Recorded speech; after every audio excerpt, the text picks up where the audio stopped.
मेरे पत्रकार साथियों, मैं सबसे पहले तो अवधेश प्रसाद जी का आज जन्मदिन है, उनको बहुत बहुत शुभकामनाएं, बधाई। वो और ऊंचाई पे जाएं, स्वास्थ्य बेहतर हो, बिल्कुल स्वस्थ रहें। देखिए, ये जाति का सवाल कोई नया नहीं है। जाति का सवाल बहुत पुराना है। मैं उन बातों में नहीं जाना चाहता हूं।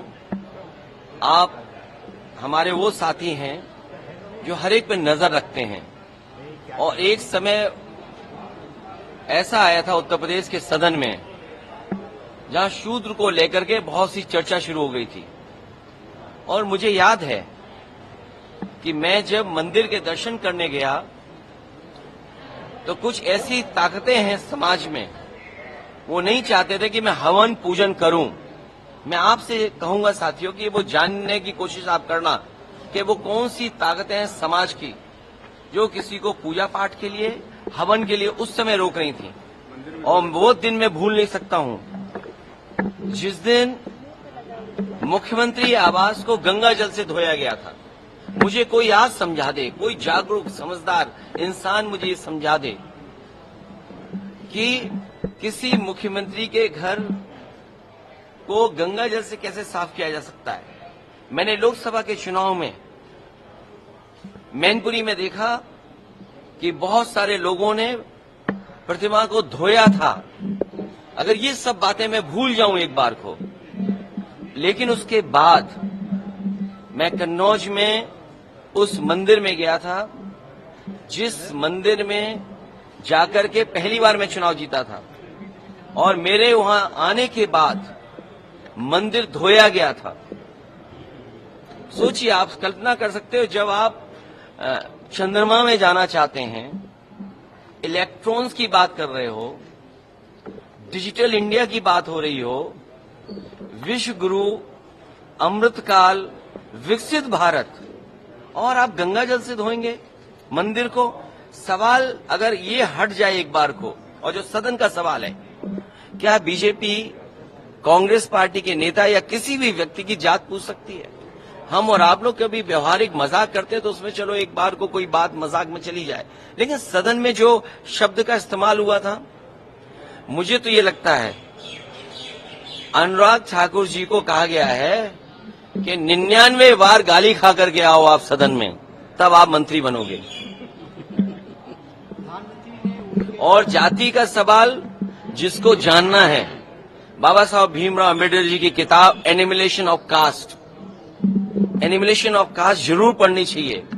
अगर कोई इस सदन में, और जिस विचारधारा से हम लोग जुड़े हैं, नेताजी जुड़े रहे, डॉक्टर राममनोहर लोहिया जी की विचारधारा को लेकर के जा रहे हैं, उन्होंने जाति तोड़ो की बात कही थी।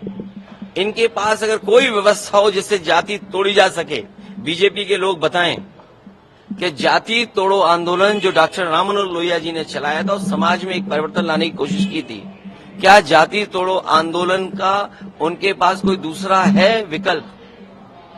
और फिर जिसको जाति को लेकर के शिकायत हो, दिक्कत हो, परेशानी हो, उसे आज ही किताब खरीद लेनी चाहिए मंडल कमीशन की, और उसकी प्रस्तावना पढ़नी चाहिए।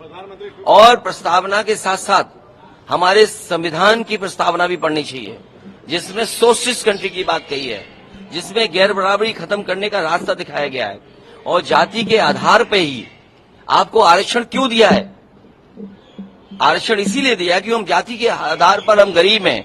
तो अगर ये मांग हो रही है कि जाति जनगणना हो तो कोई गलत नहीं है। हमारे बहुत सारे फैसले और बहुत सारी नीतियां तभी अच्छी बनेंगी जब जाति जनगणना हो जाए और समाज को ये पता लगे कौन कितनी आबादी का है, उसको उस हक और सम्मान के साथ उसको उसमें मिल जाए। और सबसे बड़ी बात है, भारतीय जनता पार्टी के लोग घबराए हुए पीडीए की लड़ाई से।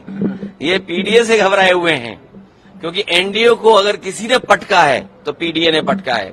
और जो लोग कहते थे एम बाई गठबंधन, हमारे पीडीए ने एम बाई को हराने का काम किया है।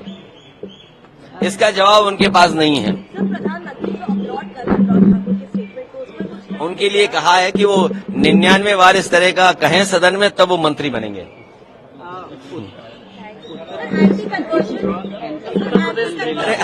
आप मैं पत्रकार साथियों से हाथ जोड़ूंगा। कल भी मैंने कहा कि आप मुख्यमंत्री जी से क्या उम्मीद करोगे, उनसे कोई और उम्मीद कर सकते हैं आप कोई उम्मीद ये कर सकते हैं कि किसानों की आय दोगुनी करेंगे? क्या उनसे उम्मीद कर सकते हैं कि आज के जमाने के हिसाब से किसान के लिए वो मंडी बनाएंगे? जितने बड़े पैमाने पे नौजवान बेरोजगार हैं, क्या उनको नौकरी देने का बात कहेंगे?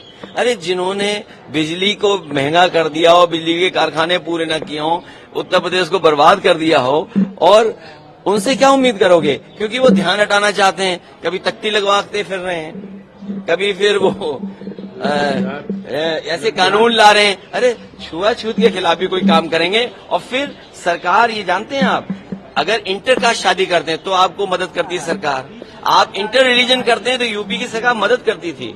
तो इसी सरकार से पूछो कि पिछले 6 साल से जो पॉलिसी बनी हुई थी कि इंटर कास्ट इंटर रिलीजन शादी में सरकार मदद करेगी, तो ये बताएं कि सरकार मदद करेगी कि वो भी खत्म कर दिया कानून?